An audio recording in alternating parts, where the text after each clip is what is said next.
আসসালামু আলাইকুম, welcome to Muktasin classroom. আশা করি সকলে অনেক ভালো আছো। আজকের ক্লাসে আমরা প্যাসিভ টু অ্যাক্টিভ এই ভয়েসটি চেঞ্জ করে দেখব কিভাবে করতে হয়। খুবই ছোট কিছু রুলস দিয়ে আমি তোমাদেরকে দেখাবো যে সকল ধরনের প্যাসিভ সেন্টেন্স তোমরা খুব সহজে অ্যাক্টিভ করে ফেলতে পারবা। তার আগে লাস্ট ক্লাসে তোমাদের আমি একটা হোমওয়ার্ক দিছিলাম যে he is going to open a shop. এটাকে তোমাদেরকে প্যাসিভ করতে হতো, ঠিক আছে? তো যারা কমেন্টে করছো অনেকেই অ্যান্সার করছো, যারা অনেকে রাইট করছো, অনেকে কয়েক জায়গায় ভুল করছো। তো এটাতে আসলে ট্রিক্সটা কি ছিল সেটা বলি। এখানে ট্রিক্স ছিল মূলত গোয়িং টু। কি ছিল? Going to. এই ওয়ার্ডটা মূলত মডাল হিসেবে কাজ করে। কি হিসাবে? মডাল। এটা আমরা মডাল ভার্বের ক্লাসের মধ্যে দেখেছিলাম যে কোথাও যদি গোয়িং টু একসাথে থাকে এটা মূলত মডাল ভার্ব হিসেবে কাজ করে। তাহলে এখানে দেখো সাবজেক্ট অবজেক্ট সব কিছুই আছে, শুধু এটা বোঝা বাকি যে এখানে একটা মডাল ভার্ব হিসেবে কাজ করছে। আর মডাল ভার্বের পরে শুধু বি যুক্ত হয়, এতটুকুই এখানে কাজ। তাহলে এখানে দেখো কি করতে হবে, আর শপ এটা অবজেক্ট করে দাও সাবজেক্ট, আর শপ বি ভার্ব বসাবো, এই যে মডাল ভার্ব। তাহলে এখানে গোয়িং টু, যেহেতু এটা মডাল ভার্ব পুরোটা, এই মডেলটাকে পাশে আমরা বি যুক্ত করব। এতটুকু শুধু ট্রিক ছিল। গোয়িং টু এরপরে শুধু বি যুক্ত হবে, গোয়িং টু বি। এরপরে বি কি বসাবো আমরা? বি ভার্ব বসালাম V3, ওপেন্ড, END, ওপেন্ড। ওপেনের V3 form opened by plus object, তাই না?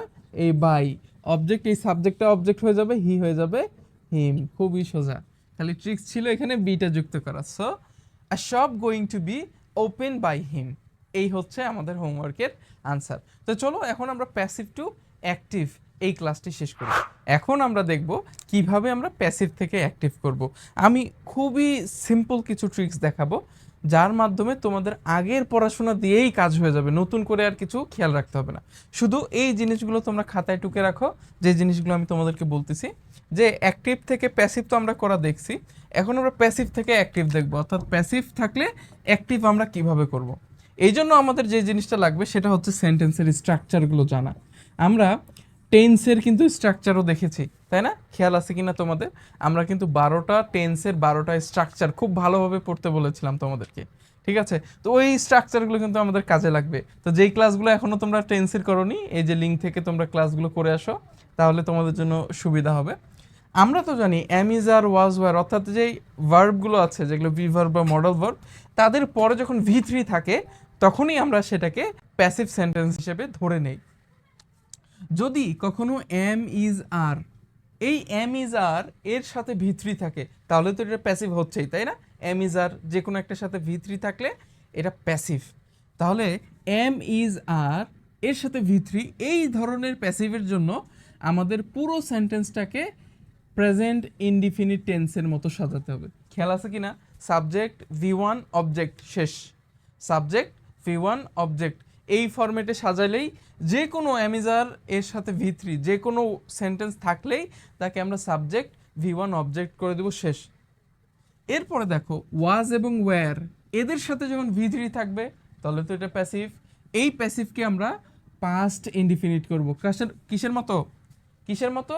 Past indefinite. পাস্ট ইনডিফিনিটের স্ট্রাকচার কি? সাবজেক্ট V2 অবজেক্ট, ঠিক আছে? এরপরে দেখো শেল এবং উইল এর সাথে যদি বি থাকে, অর্থাৎ শেল বি, উইল বি, এরপরে V3 থাকে, এটাও প্যাসিভ। এই প্যাসিভ করার জন্য আমাদেরকে ফিউচার ইনডিফিনিট করতে হবে। কিসের মতো? ফিউচার ইনডিফিনিট যেই টেন্স ছিল তার স্ট্রাকচার অনুযায়ী আমাদের সাজালেই হয়ে যাবে। এরপরে দেখো কোনো একটা ভার্বের সাথে যদি বিইং থাকে, ভার্ব এর সাথে বিইং, এরপরে V3, এটাও একটা প্যাসিভ। এটাকে এনি কন্টিনিউয়াস করব। কি করব? Any continuous. এখন কথা হলো ভাই, যে কোনো কন্টিনিউয়াস করলেই কি হবে? না, এখানে আমাদের খেয়াল রাখতে হবে ওই সেন্টেন্সের যে ভার্বটা, এই ভার্বটা কোন টেন্সে আছে। ওই ভার্ব যদি যেই টেন্সে থাকবে আমাদেরকে সেটা সেই টেন্স করতে হবে, প্রেজেন্ট, পাস্ট, ফিউচার, সেই কন্টিনিউয়াস হবে। প্রেজেন্ট হলে প্রেজেন্ট কন্টিনিউয়াস, পাস্ট হলে পাস্ট কন্টিনিউয়াস, এভাবে। এরপর দেখো ভার্বের সাথে যদি বিন থাকে, কি থাকে? বিন, হ্যাভ বিন, হ্যাজ বিন, এরকম, মানে বিন একটা ভার্ব আসে তার সাথে বিন আছে, এরপরে V3, তখন আমাদেরকে এনি পারফেক্ট করতে হবে। কি করতে হবে? Any perfect. এখন এনি পারফেক্ট বলতে কোন পারফেক্ট, সেজন্য আমাদের দেখতে হবে এই ভার্বটা কোন ফর্মে আছে। যেই ফর্মে থাকবে তার পারফেক্ট করলেই কাজ শেষ। আশা করি এগুলো তোমরা বুঝতে পারছো, কারণ এগুলো তো তোমাদের জানা, তাই না? শুধু এই স্ট্রাকচারে অ্যাপ্লাই করবা তাই হয়ে যাবে। একটা এক্সাম্পল দেখাবো, আমি শুধু একটা এক্সাম্পল দেখাবো, আর এই বাকিগুলো তোমাদের জন্য হোম টাস্ক থাকবে। এগুলো তোমরা একটু ঘাটাঘাটি করবা, আগের ক্লাসগুলো দেখো, সব দেখে এগুলো তোমরা প্রত্যেকটার জন্য একটা করে এক্সাম্পল তোমরা ট্রাই করবা, এটা তোমাদের হোমওয়ার্ক।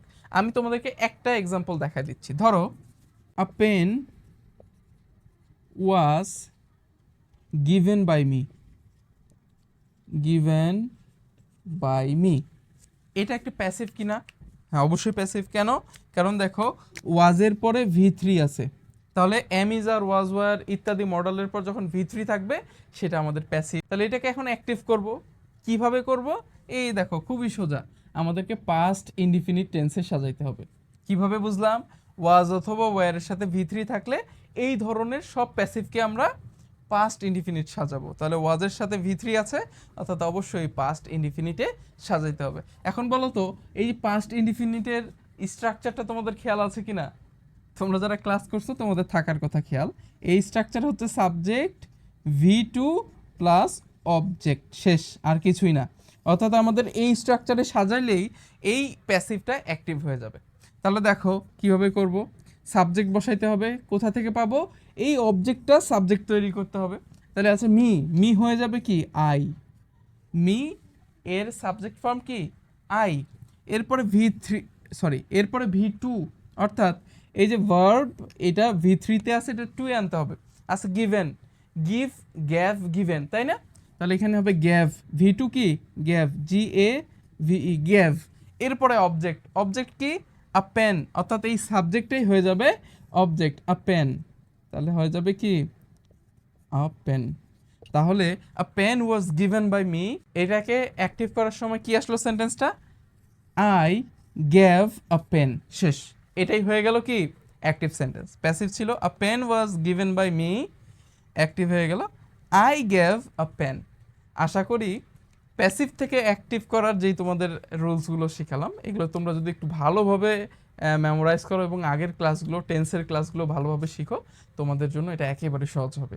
পরবর্তী ক্লাসে আমরা রাইট ফ্রম অফ ভার্ব শুরু করব। এই ক্লাসের মাঝেই আমাদের ভয়েস চেঞ্জের সব কিছু কমপ্লিট। তোমাদের এখনও অজানা কিছু থাকলে অবশ্যই কমেন্ট করে জানাবা, সেগুলো আমরা পরবর্তী ক্লাসে তোমাদের জন্য কভার করব। ধন্যবাদ।